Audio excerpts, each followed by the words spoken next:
Hey, what's up you guys, it's Ruthie and welcome back to my channel. In today's video, we're going to go into chapter 24 of Lost by James Patterson. So let's get right into this video.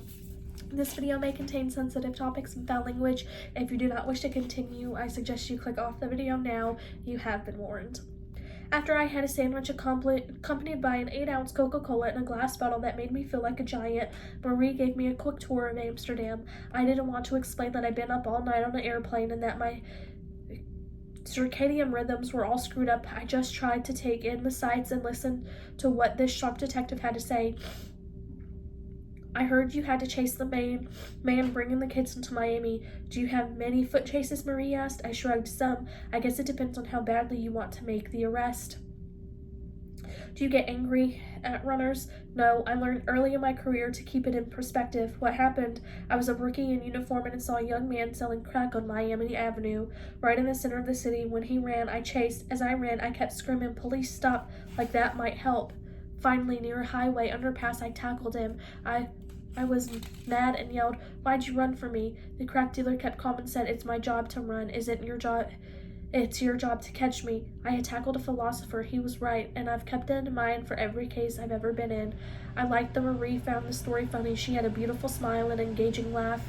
I noticed now that her left eyelid looked heavy, half closed over the dazzling blue eye, but her creamy skin was flawless. I was finding her more and more interesting.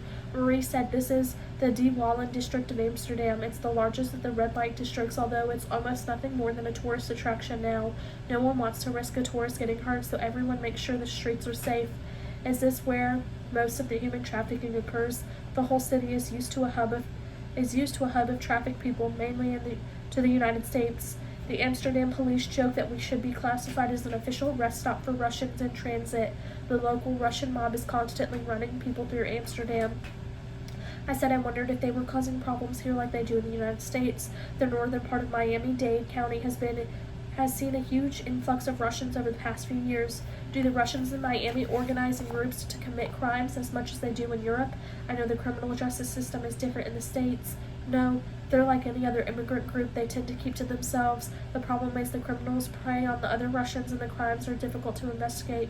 One crime lord in particular, Roman Rostov, is engaged in some human trafficking, as well as a long list of other crimes.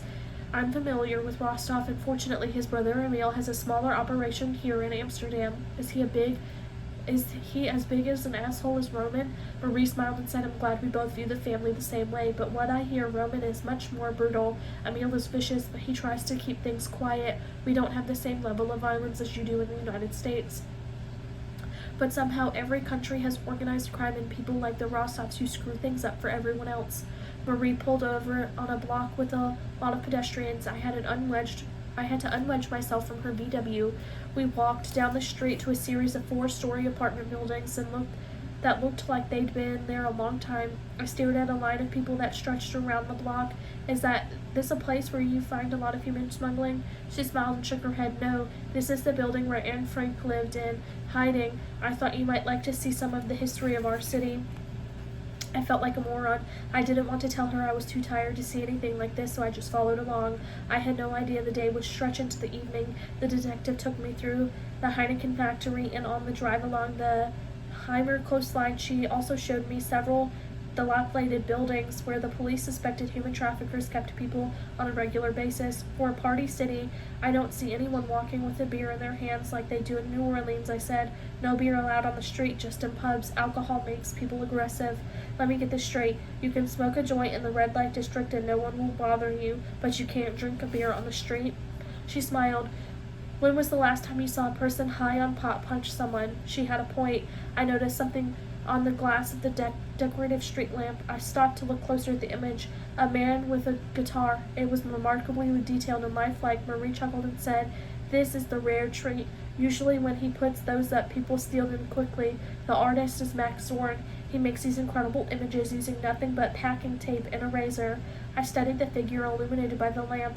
"It was extraordinary," I muttered. "The purpose of art is washing the dust of daily life off of our souls." She said, "Excuse me?" I turned to her. "Picasso said that." She smiled. "You are not at all what I expected of an American police officer. Is that a good or bad thing?" "Just surprising." She started to stroll down the street and added, "I like surprises." As we continued on, I couldn't stifle a yawn. Marie said, Is a big, tough American police officer like you getting sleepy? Her mocking tone made me smile. She sounded like Stephanie Hall or my sister. That meant she was okay. It also meant she was giving me some kind of test.